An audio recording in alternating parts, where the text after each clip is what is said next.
ఈ రోజు ఇంకొక మహిళ మీరు ఇక్కడ చూడొచ్చు. తను ఈ విజయవాడ హైవే పై నుంచే వెళ్తుంటే ఎంత భయంకరమైన పరిస్థితిలో ఉందంటే అసలు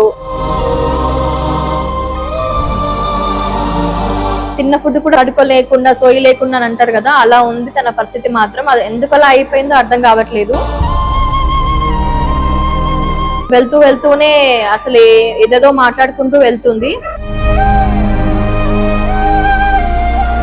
చెత్త కుప్పల్లో ఉన్న చెత్త కూడా తను తినడానికి ప్రయత్నించింది. తనని మా వెహికల్ లోకి ఎక్కించుకున్నాము.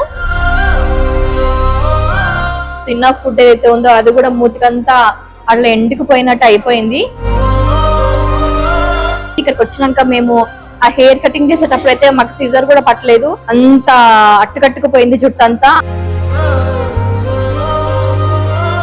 మంచిగా మా వాళ్ళు లేడీస్ రుద్ది కడుగుతుంటే కూడా మురికి అనేది చాలా పట్టేసింది.